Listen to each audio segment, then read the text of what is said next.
Some new people have just joined on, so if you want to take a moment, get your question box going, making sure that's working properly, you know where it is, you can go ahead and type in your name and where you're from so we can say hello to you. We'll be starting in just a moment.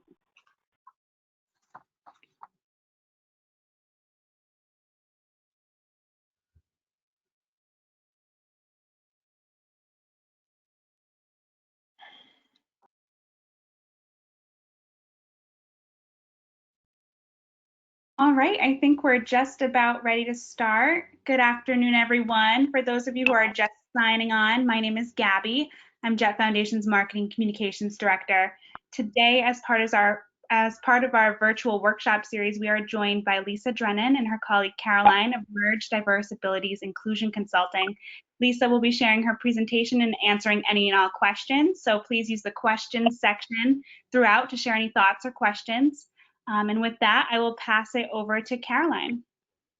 Thanks, Gabby. I'd like to say welcome to everyone. I'm Caroline Claflin. I'm with Merge Diverse Abilities Inclusion Consulting, and I'm happy to serve as your moderator for today's webinar, Top 10 Coping Strategies to Stay Socially Connected, which is part of the Inclusion is Not Canceled series from Merge. Thank you for joining us. Before we begin, I'd like to go over a few logistical items. Today's webinar will run for approximately 50 minutes, leaving time at the end for questions. Everyone is muted except for myself and our presenter, Lisa Drennan. There are times during the presentation where your participation is encouraged by providing your ideas and suggestions via the question. There will be questions asked of the audience at specific times during the presentation. You can also use the question box to share any other questions you may have for Lisa. So let's start. I'd like to introduce to you our presenter for today, Lisa Drennan, founder of Merge Diverse Abilities Inclusion Consulting. Lisa has a 35-year career supporting individuals with disabilities to be active and engaged within their community.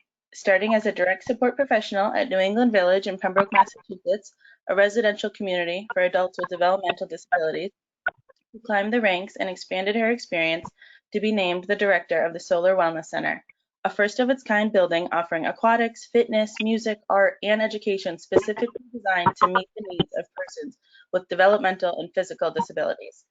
In 2014, she joined the South Shore YMCA as the first ever Association Director of Inclusion, creating innovative programs and comprehensive staff trainings to build a culture of inclusion. In 2018, Lisa started Merge, where she provides consultations, staff training, and system implementation to community entities committed to recreation, sport, and social program inclusion. At this time, I'd like to turn it over to Lisa. Great, thank you. I see in the chat box that there was some feedback. I'm hoping now, maybe Caroline, if you mute yourself, that might be resolved. So please let us know if that is resolved. And welcome, everybody. I'm so glad to be with you here today. And we'll get started right away. So we have 50 minutes and we have a lot to go through. We're going to start with welcome and introductions and then setting the stage. So who's on the call? Why are you on the call today? Or why is this an important topic? And then how we're going to implement the strategies that are shared here today. All right, then we're going to get into the meat and potatoes of today's webinar, Top 10 Inclusion Tips. We'll wrap it up with an attitude of gratitude and positivity, and then resources shared. Let's get started. All right, as Caroline mentioned, she went through my history. I have 35 years experience working with persons with developmental, intellectual, physical disabilities. And what I'd like to share in this piece or in this slide is that for the first, say, 30 years of my career, I had worked with in a group home, in a residential setting where everyone who I worked with had the job or responsibility to be supporting the men and women that we supported.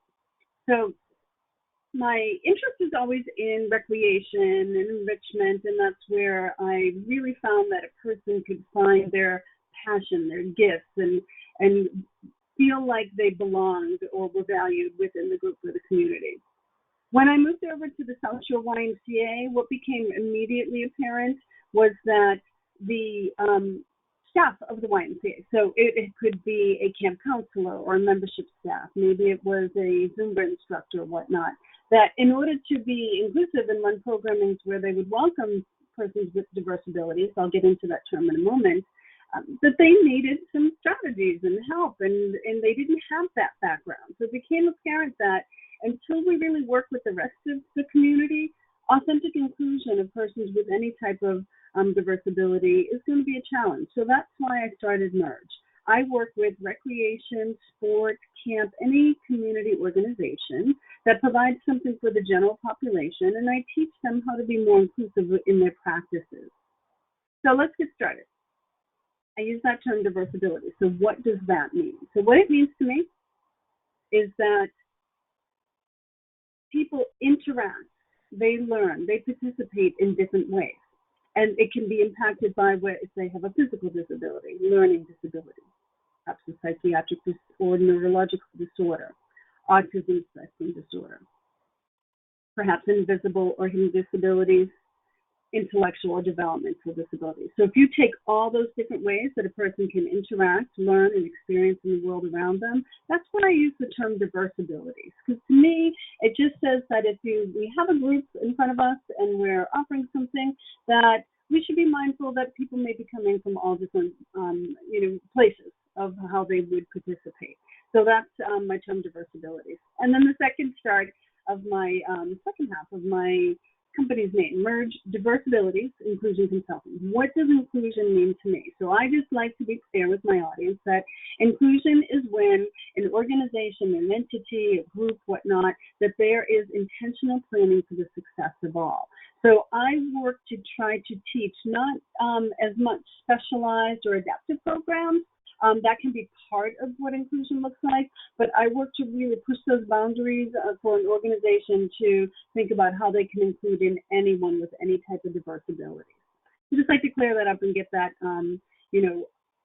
us off to the right start and on the right page. All right, so speaking of that, setting the stage. Who's on this call today? And I want to thank you, first of all, for being on this call. So you may be here as a parent, or you're a friend, you're a family member, I'm assuming, an employee or a community member.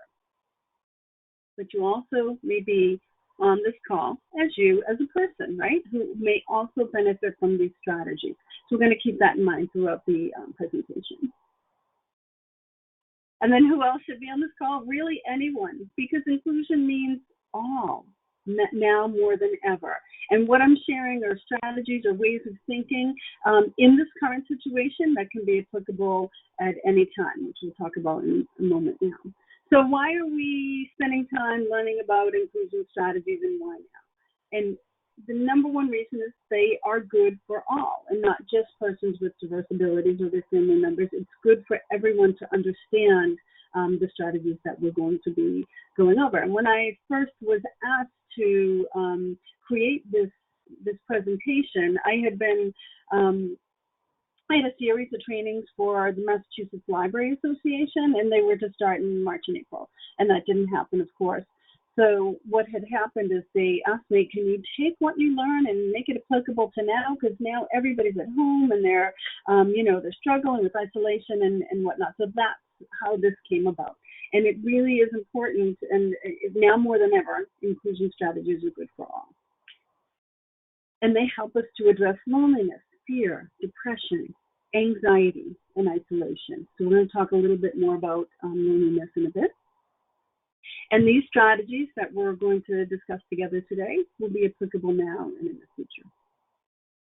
So setting the stage, so how? How are we going to take what we're learning today and apply that in our life? So what I want to challenge you to do is think back to the last slide and who was on this call, right? So 2 slides ago. You may be sitting there as a parent, or maybe thinking about your role in, your position or your role as an employee, a community member, a friend, whatnot, or a person with a diverse ability, self-advocate, whatnot. So no matter what lens you're looking through, I want to ask you, as we go through each strategy, you may initially say, well, that isn't really for me, but let's think. In your different roles, does it make sense, or can you help someone else to learn about the strategy that could be helpful for them? So that's how we're going to use it. And then the second thing I want to ask us to do is the most common term that everybody's using is, we need to socially distance.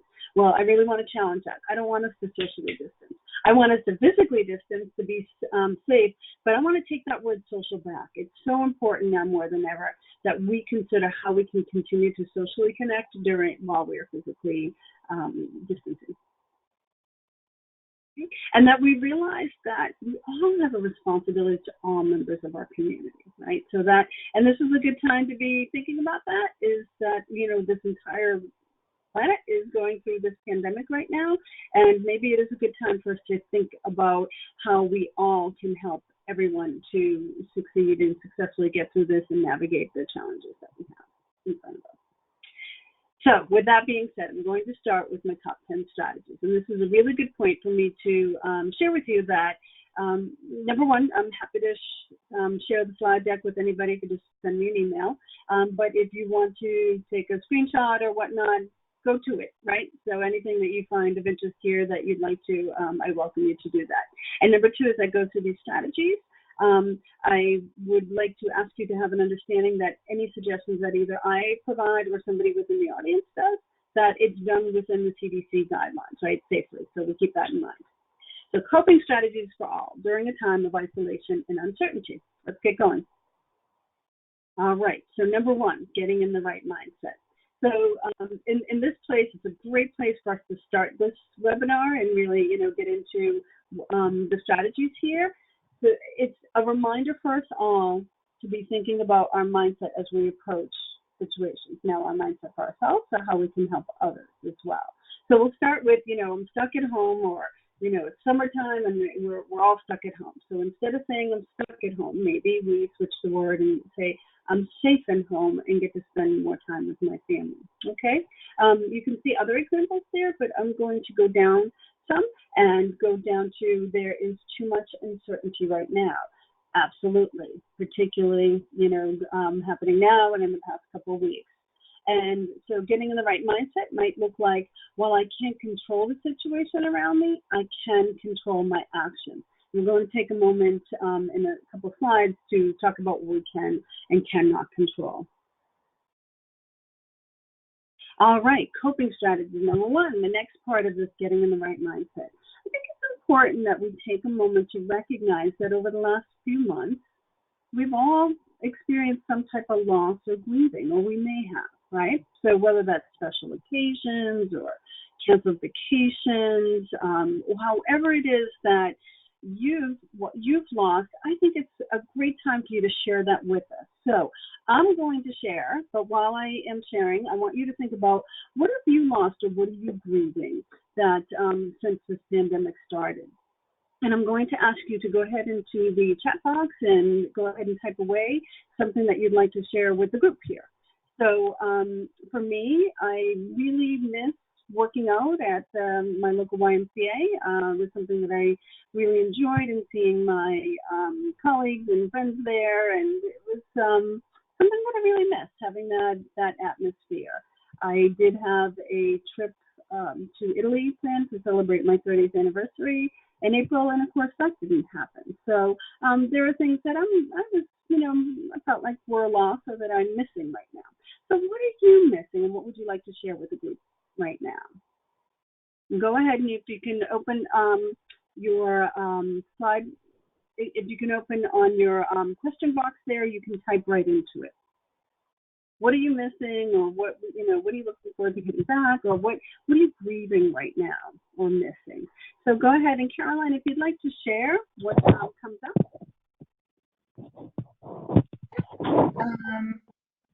We have my job and my coworkers.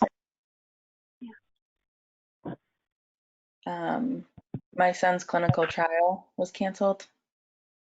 Okay. Going to the gym, like you, Lisa.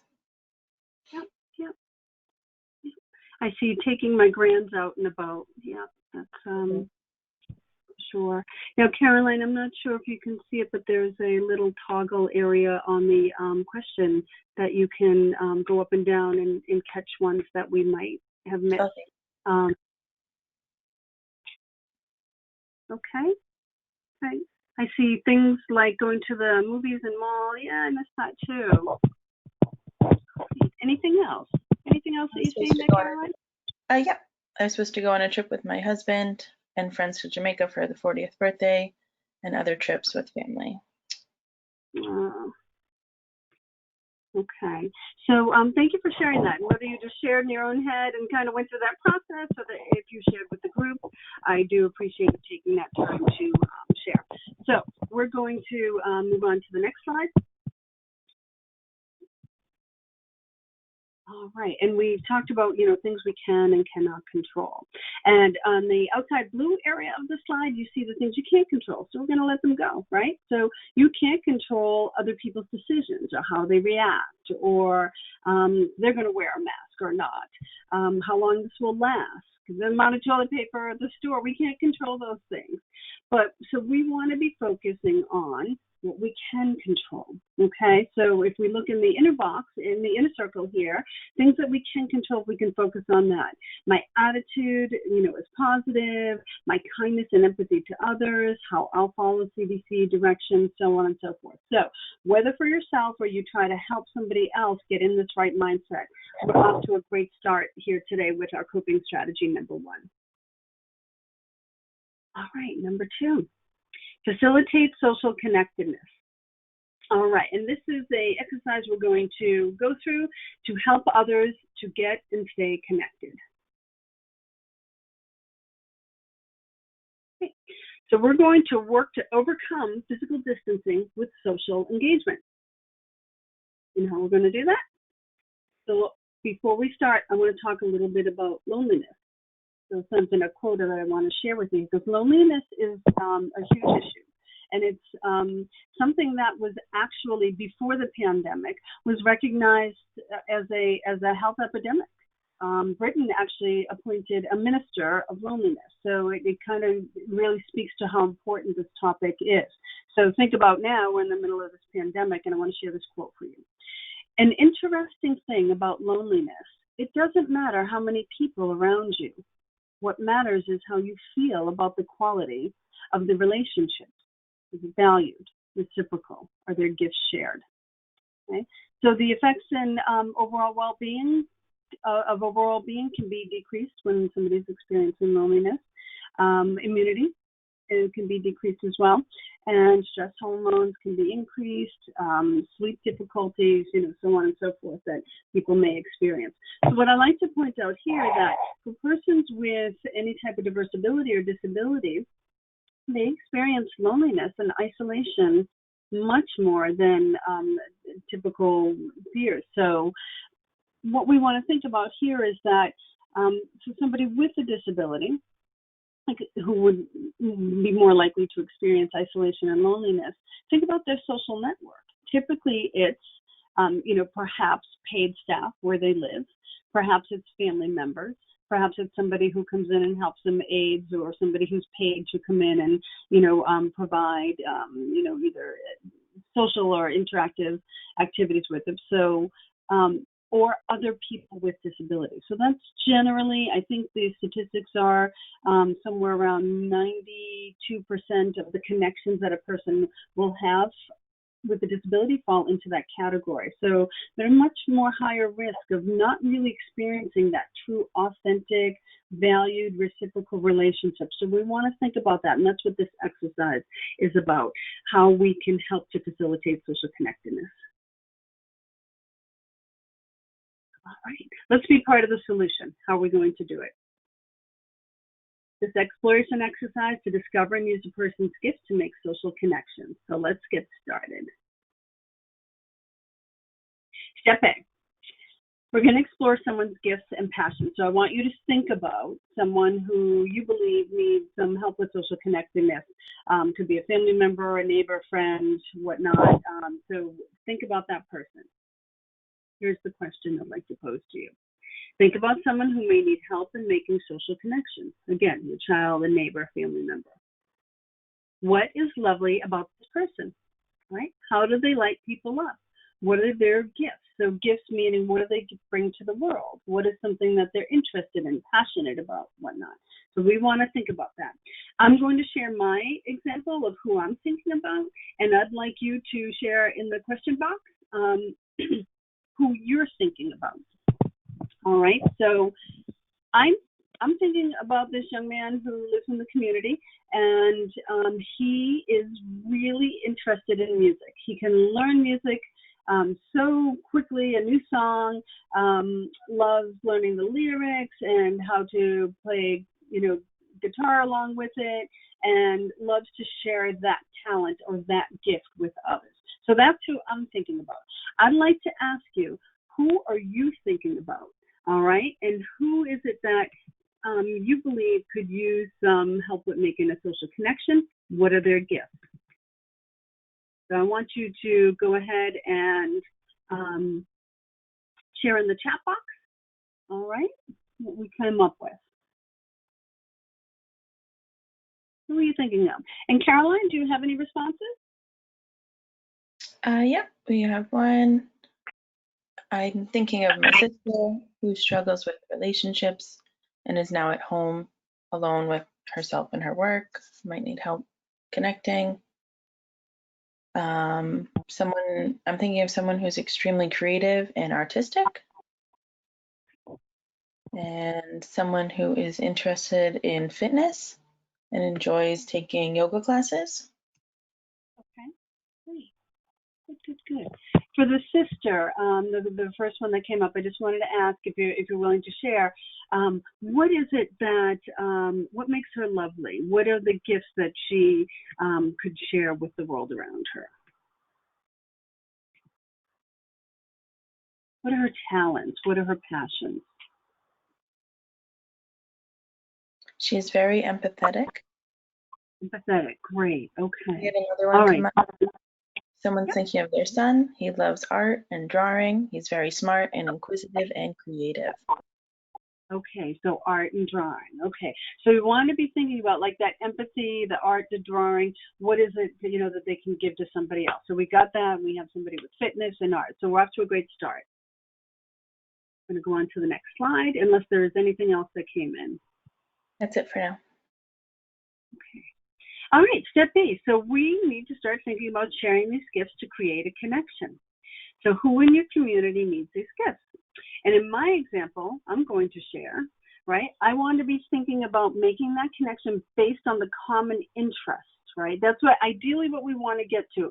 What is the common interest that somebody shares? And then trying to make that connection based on that. So in my situation, I'm a young man who likes music. I know that there's somebody at church that is also really musically inclined, loves writing music and being involved in learning new songs, sharing that with other people. So that's who I'm thinking that this person would be a good person to connect with, right? And they're being connected because they have that similar interest, right? So we want to think about that. So let's go ahead and share in the chat box if you thought about who you were thinking of that and what their gifts are. Who would be a good person for them to share with, whether it's like an actually identified person or somebody that you might think about trying to connect them with. All right, and then Caroline, if you have any responses. Yeah, we have a grandparent or friend, someone who has been laid off and who also has an interest in art. Great. So you can thinking about connecting somebody with the artistic ability with somebody who loves art. Anybody else? Yeah, someone who used to go to their gym and is also missing their fitness routine. Okay, great. All right, fantastic. All right, so I'm seeing like connections starting to be made, right? You have somebody who is artistically talented and wants to share that with perhaps somebody who's laid off and also is an artist, and you have somebody, from that enjoyed fitness activities and connecting with somebody else who's also missing their routine. Great. All right, and unless we have something else, I'm going to go on to the next part. That's it for now. All right. Step C, connecting on a common interest. So here's where the work comes to help connect these two people. How are these two going to be connected by the common interest or their gifts, right? What they are interested in. So what we want to be thinking about here is it may be a little bit more challenging in these times, but we can be very creative on how those connections can be made. So I'm thinking about the person I know and then the person at their church, how they're going to be connected.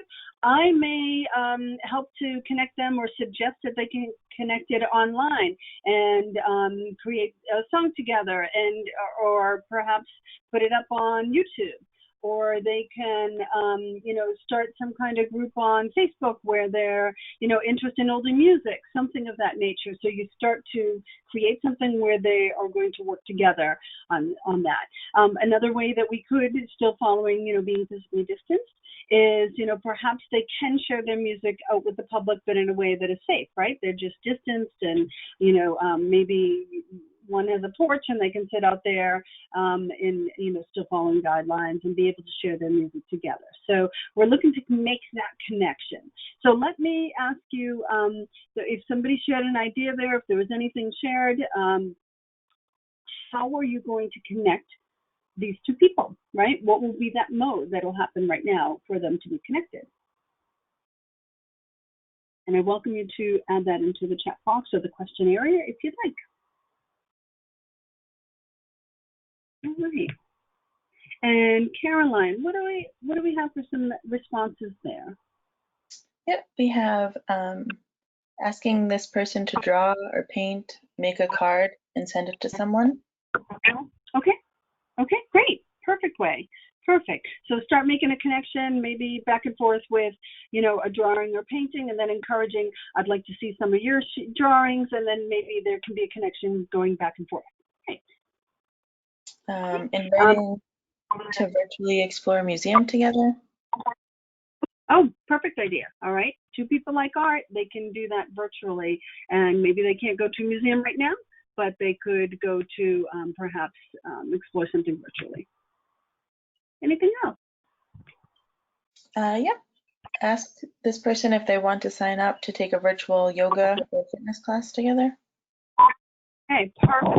So if you, have the person who likes yoga or fitness, and then they are aware of somebody that they used to know from, say, like, the Y, that they could reach out to them and say, hey, there's a virtual class coming up, and can we do it together? All right, fantastic. So those are some great ideas on how we can make those social connections. So do you see they need to be based on common interests, and then trying to help connect one person to another. And once that connection is made, what we see is that the benefits will last past this crisis, right? So you're creating like building blocks on the bottom to start a relationship or a friendship based on these common interests, okay? And then hoping that then turns into relationships, or where somebody is valued for what they bring to the table, right? So what are their gifts, and that those gifts are being valued. All right, fantastic. So we're on to number 3. Now we're going to cruise through the rest of these. Flexible and creative thinking. We need to have flexible and creative thinking during this time, now more than ever. So we want to be thinking outside the box. This is the way we've always done it. There are like 8 worst words in the history of the world. Doesn't allow for flexibility. It is not going to allow for optimal success, particularly with persons with diverse abilities and with anybody during this time. We have to be very flexible and be thinking about how we navigate this situation. This is also an opportunity to explore and find new interests, right? This could perhaps be someone who, you're thinking about somebody who always loved visiting movies, let's say, for instance, and got a lot of time on our hands, perhaps. And maybe this is the time to explore other interests, or look at another genre of movies, or to, look at other areas other than watching movies, and start gardening or whatnot. So it's a great time to start really kind of pushing that envelope and finding out what somebody else might be interested in. Let's get creative and share ideas on how we can be positive and build community during crisis. Okay, so I have some examples here about community building in a positive way during this crisis. And I want you to be thinking about what creative ways you have that you have, helped to build community during the situation that you could share with others. Perhaps we organize a porch night. You leave positive notes in common areas of your apartment complex. Reach out to family members you've been out of touch with. interview somebody and ask about memories. Some of the examples from before, perhaps someone who was feeling a little depressed or isolated, maybe either interview them or help them to interview. Who would you like to talk to? Let's do an interview and write a story about somebody, right? Just ways to help make social connectedness. Watch movies or read books to learn about disability culture, right? That's really important. There are a lot of great movies out there or books to be read. I think the more that we can help to understand where others come from, the more empathetic and, perhaps problem-solving and creative we can be to help everyone feel like they belong in a valued part of our community. Try a new recipe and post it about it online. So if perhaps someone that you're thinking of likes to cook, that could be a way that we can help them to socially connect. Ask how others are connecting online or join their group, right? Particularly this might be helpful, like if your teen is, the teen at home is really isolating, maybe you do kind of, cross that line a little bit and ask another parent, what are the other teens doing? And maybe find a way to, help to initiate that connection to help somebody to feel part of a group or feel valued. All right, plant and give flowers for a friend. And if anybody's coming up with any other ones, we welcome you to share them. There's a couple other ones here. Build a story together, one sentence at a time, and some other ones. And sending thank you letters. We're all like writing more than ever before. Organize a birthday parade of cards for someone. That's been done quite a lot. So what else do we have that came up for suggestions? Caroline, anything? Yep. We coordinated a run for everyone in the neighborhood. It was called Social Distance Running, Marathon. Nice. That's great. Nice. Make a photo album for a family member. Having a virtual talent show. Oh, good idea. Reaching out to local nursing homes or group homes and offering to lead virtual craft classes. Great. Well, that's great example there. So again, let's just try to find ways that we can help yourself or somebody else that you know or somebody in the community to be socially connected. Really important. All right, let's skip on to the next one, tip number 4. And here's some general communication tips. Again, I work with the general public, and sometimes I have a variety of people who are on these calls. Sometimes these tips are new and maybe not ever been explored. For some of you, it may be things that you are, quite comfortable with and understand the practices behind them. And if you do, then maybe we think about how to share this with somebody else who could benefit from learning about these tips. So when giving directions, we want to remember these tips. Few words as possible, calm demeanor, using a low voice, and watching your body language, and allow for processing time. All right, and then specific to the Duchenne community here, tips for talking about Duchenne muscular dystrophy. Words like normal, fulfilled, and productive should be used carefully in the sentence. It does not imply that those affected with Duchenne aren't normal or fulfilled or productive. So we want to be, mindful of that. And then do's and don'ts, suggested terms and person first language. So here's some suggestions to share with the group. So when we want to say this, we want to use person first language, which means that we are focused on the person first, and then the description would come afterwards. So here's some suggestions. We would say person with a disability or disability rather than the handicapped or disabled. Or an example is she has autism or a diagnosis of rather than she's autistic. There are examples, and I do like to point this out. Sometimes there are communities that prefer identity first. It's more rare, but in general, when I'm teaching people, I want to give the respect of using person first language. And then if somebody does suggest or would prefer identity first, for instance, somebody may say, I want to be called autistic, then we would respect that, of course. Affected by instead of afflicted with. Children without disabilities as opposed to normal or healthy kids, because basically normal is sitting on the dryer, right? So who's normal, right? So that's a suggestion. Person who uses a wheelchair as opposed to confined to or wheelchair bound, because for many of you can understand that a wheelchair is actually freeing. It gives somebody their freedom and their liberty. Diagnosed with, as opposed to suffers from, and then we use the term progressive muscular disorder as opposed to crippled or debilitating disease. And then finally, a disorder, a genetic condition, rather than a disease or viral. All right, so there's some, suggested terms and tips. And my number 5 strategy is develop together a visual schedule. And this is a great suggestion for all, especially during these times. And especially if you're in a situation, perhaps you are a parent and you have been homeschooling, and hopefully school's wrapping up now, and then summer's coming, so we're into a whole new different realm, and what are we going to be doing? And summer has a whole different schedule to it. So what is a visual schedule? It's written words and or icons that spell out what's coming next. You cross off the activities when done. The tip with using the visual schedule, you want to keep it age appropriate. We have different examples here. You may be able to see some have an icon and it just like comes off with, perhaps it's magnetic or it's Velcro, and you take it off as you go through the day, right? You take it off and you just put it in a little basket or whatnot, and then put up the next day is the next day. You can use sticky notes or it can be handwritten. Be creative in what works for your setting.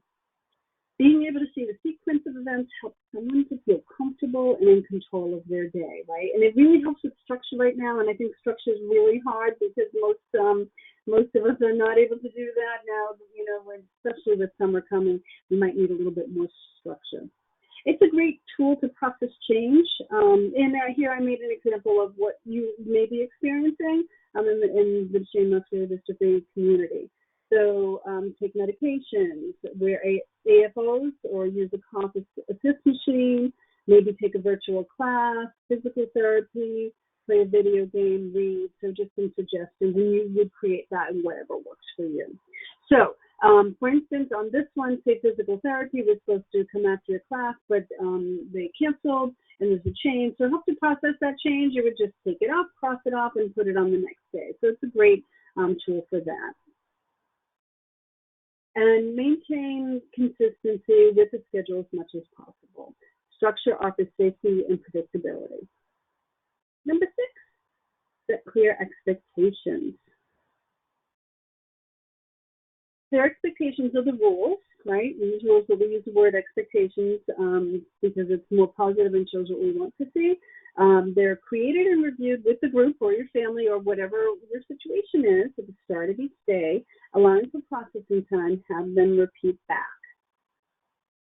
So for an example, here's one, and this one is created for, I just made it up for a family that's home and homeschooling, right? Made it up like a month or 2 ago. So what might be on this expectation list is that you're up and ready, dressed by 8 a.m. for school, whatever it may be. Device-free zone for during learning time. That could be an expectation. So whatever it is that in your setting or situation or group or family that needs to be, expressed as here are the expectations, that's what you would put on there. So again, we want to use words or icons, pictures. You want to keep it age appropriate. Generally around 5. You don't want to have a list of 20. And you don't want just 1 or 2 that are too broad that it's just hard to get a concept around that. And they're always framed in the positive, what you'd like to see, as opposed to don't do this, stop doing this, you're not supposed to do this. We want to say what we'd like to see. And then knowing what the expectations are in this new normal will help someone to process the change and manage the situation safely. Here's an example of what might work in your family. Cooperate while taking notes. That could be an expectation. It could be attentive participation in virtual learning. Maybe that's an expectation that's important in your setting in your family. All right, so we'll move on to cooking strategy number 7, self-care for you and others. And this is the part of the webinar I'm saying this is really about you, right? So whoever's on this call, put night oxygen mask on first before you're helping others. So what are we doing to help with self-care for you and others? Go on an attention diet. We are being bombarded with really horrible news and, just dire situations around us. It can be very overwhelming. It can also be very tempting to, always, be checking what's going on or There's just so much that it can be extremely overwhelming. So what I want to suggest is you go on an attention diet. Maybe you pick 2 to 3 reliable news sources and only 2 to 3 times a day, right, that you're checking in. Try to give it a break the rest of the time. Right? Practice gratitude daily. So we're going to have an opportunity to actually do this in a bit. Name 3 things that you're grateful for daily. Right, and they have to be no repeat. So whatever you pick today, you can't pick tomorrow. You have to pick 3 new things. Exercise. So whenever possible, movement and exercise, it's going to bolster your physical and mental health. I'll get some time in there for that. And then music. What a wonderful tool music is. So create a soothing or nostalgic playlist. Take a little time for yourself. Put in your favorite, put in your earbuds if you want. Maybe go for a walk. You get 2 on that list done at once. But really, let's use music to help us cope through during this time. Great. So coping strategy number 8, we want to be thinking like a team. Right? So you're not in this alone. And if you are at home, or if you're caring for someone, or you have, a stressful situation at home, I want to put a suggestion out there for you to ask for help when you need it, right? And if you know, and I know, for example, the Jett Foundation, reach out to somebody. Know that they'll help you and in some way put you in the right direction, or what other organizations or help that you have, family or friends. Don't be afraid to ask for help when you need it. If able to help out a family member or a neighbor or friend, the rest of it would be appreciated. All right, so I gave an example. I did one of these a couple months ago, and someone said that their coworker has an autoimmune disease, not able to go outside. But she had a dog that needed to go out every day. So this person was going over to her colleague's house and taking the dog out for a walk. So little things like that can really help out. If you're able to help out, I know someone would really appreciate it. And there's great resources coming out each day, so seek them out. All right, number 9, coping strategy. Use positive language. It's a great tip for us all. So when we're giving direction or instruction or just helping somebody to navigate through their day, we want to be focusing on what we'd like to see or occur rather than pointing out the bad. So quite simply, it's saying, instead of saying, stop running, please walk, right? Just change our language a little bit. What are we looking for? What would we like to see? You're role modeling for others positive problem-solving techniques as well. And when you do use the positive language, you'll see in your body language changes a little bit too, because if you're using the language and getting upset about what is occurring that shouldn't be, rather than spelling out what should be done, like, let's get ready or dressed and, ready for the day, as opposed to stop playing that I told you to get off the video games. It just, you're already in like kind of a mode that would set up for yourself to feel anxious or perhaps, right? So if we want to focus on what we'd like to see. Pay attention to your own self-talk as well. Perhaps maybe something like, this is never going to end. I'm tired of this. Instead, if negative in nature, consider switching the dialogue. Here's a little bit of homework for you. All right, so as you go through the rest of the day, I want us to think about focusing on the positive. Use a higher ratio of praise to correction. So think about that. How often are we correcting somebody as opposed to praising them when they are doing something correctly, right? So if it's your child, we're constantly like, you didn't do that, stop doing this, whatnot. I totally emptied the dishwasher. Instead, when we see something, being done well, like, oh, thanks for putting your shoes away. You're pointing out that good expected kind of behavior or task. All right, so that's your homework. Let's see how you do for the rest of the day. All right, and number 10, finally, get out. And get outside, that is, as much as possible. Go outside. There are healing properties in nature.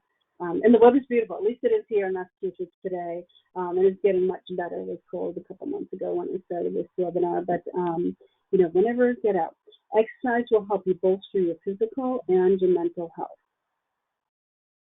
Have fun. Make up a scavenger hunt or take pictures and post them online. Something that I've been doing, or I heard someone else doing as well, is that if I go, I'm trying out new parks and places to go for walks and taking photos and posting them. And I know a friend who wasn't able to go out at this time, but I said, hey, I found this new place, and when this is all over, you and I are going to go there, right? It's got a beautiful, very accessible walking area. There's picnic tables. We can go there soon, right? So make it a little bit of fun, get going outside. And so that wraps up our 10 strategies. Thank you for following, me along with that and participating in the chat there. Now we have some areas where we're going to go through an attitude of gratitude and positivity. And this is the question I'd like to propose to you. During this first isolation and physical distancing, what have you recognized you are grateful for or appreciative of? So I'd like to take a moment and ask you to add into that question box, what are you grateful for? What are you appreciative of? All right, so I'm going to share while you're getting ready and thinking about that, and you can go ahead and put it in the chat box. And during this first isolation, I'm very grateful for, Carol's going to laugh, she's already going to laugh at this one. I have my hair color, comes automatically in the mail every month. It's delivered, so that's kind of like a godsend during this time. I'm just really happy when that comes in the mail, and I didn't have to worry about it or whatnot. So that's what I'm grateful for. I'm also, on a more serious note, very grateful all my family is healthy, and I can't ask for more, right? That's what I'm grateful for. So I would like to ask you to share what are you grateful for, and go ahead and add those into the question box, the chat box. All right, what are you grateful for? And then Caroline, what do you have? I'm thankful for good general health for our family and that we've had a very peaceful and calm household during quarantine. Nice. Ability to work safely from home during this time. Great. Thankful for a good dog and good trails to walk with him. Wonderful. Love that. Thankful for my home and for food. Absolutely. Anything else, Caroline? Thankful for still having a job or a paycheck right now. Yeah, that's important. Okay, great. Well, whether you share it on the question box publicly or not, or just did it, internally to yourself, thanks for sharing that. And I hopefully that felt good and put us in a really good mindset. So then finally, we're going to wrap up here with our last segment. Whoops. Go back one of the webinars, attitude of gratitude and positivity is this question. Lean in and learn from this shelter in place.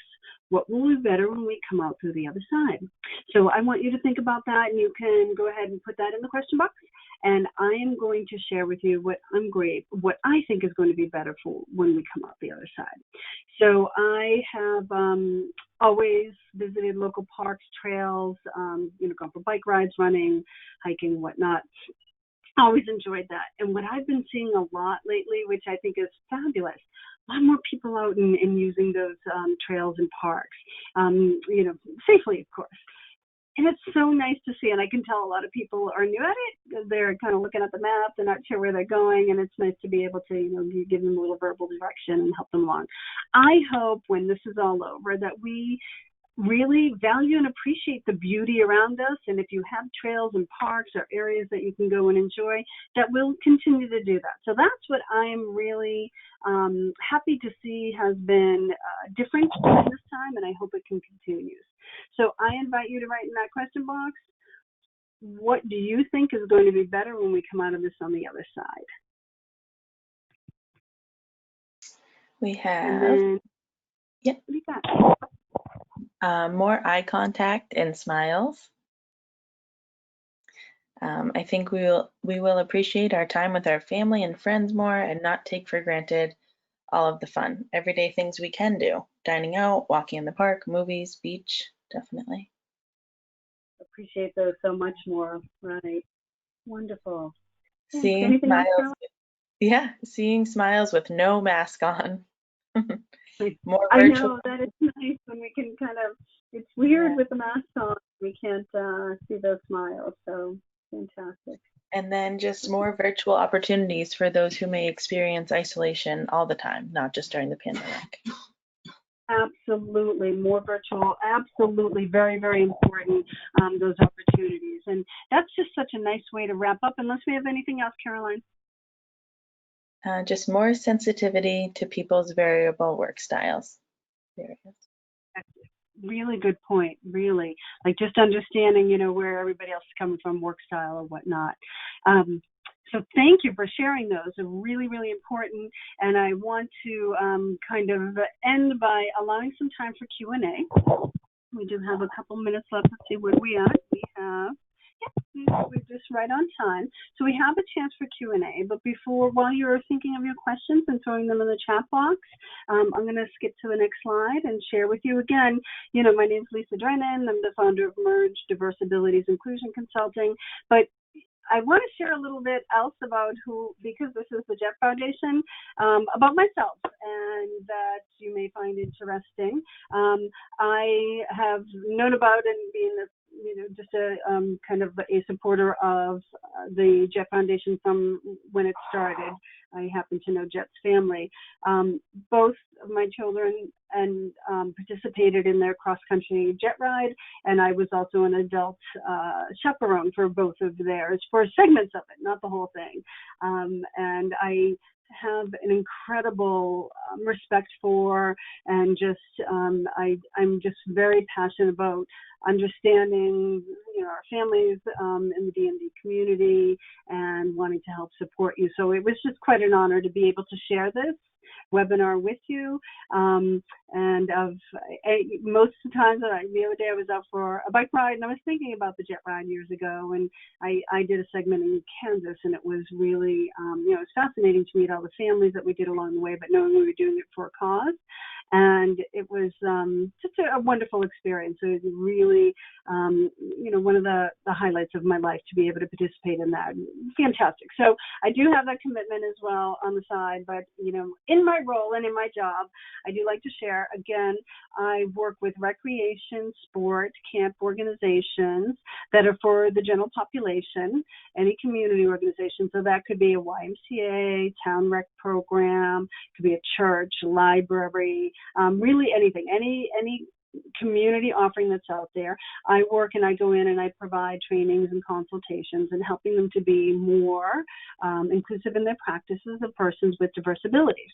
So I offer customized staff trainings, both in webinar, online, and then on-site as well when this all opens up again. And I'm also running the role of a keynote panelist or event speaker, so on the topics of community inclusion. So if you know of any connections that may want to know about the work that I do, I'd be happy to be connected with them. And then here's how you can stay in touch with me. And I invite you all to please stay in touch. I welcome you to join my monthly newsletter. And you can get to that by my website, mergeconsulting.org. And you'll see a little box down the bottom about signing up for my monthly newsletter. Please connect with me on Facebook, on Instagram, on LinkedIn. If you are on any of those, there are my handles right there. And I welcome you to ask any further questions by email or giving me a call, and there's all my contact info there. So with a few minutes left, I did want to ask, did anybody have any additional questions? And I will stay on afterwards. If you'd rather talk to me one-to-one, I'm happy to do that as well. So we'll stay on after. So Caroline, were there any other questions? No questions yet, just thanking you for being here and for all this great information. Wonderful, great, fantastic. Well, it was a pleasure and an honor to spend either your morning or afternoon, depending on where you're coming from, an hour with you. And please stay in touch, and best of luck with everything, and best wishes for you and your family members in health and well-being during this crisis. So thank you for being here. Lisa and Caroline, thank you so much for this great presentation and for taking the time to join us today. Like Lisa said, if you do have any more questions, please feel free to email her or email Jett Foundation. We'd be happy to connect you that way as well. This presentation will also be recorded, so we will be sharing it on our website for anyone who would like to rewatch or go back to another part in her presentation, or to simply just share with someone else who may benefit from this great information and all these fabulous strategies. So Lisa, thank you so much. We really appreciate it, and we're always grateful for your support throughout the year. Thank you so much. Absolutely. Absolutely. Thank you. All right, so I don't see any additional questions. So like we said, please feel free to email Lisa or us. But with that said, we hope everybody has a great weekend, and thank you so much for joining us. Great. Thank you.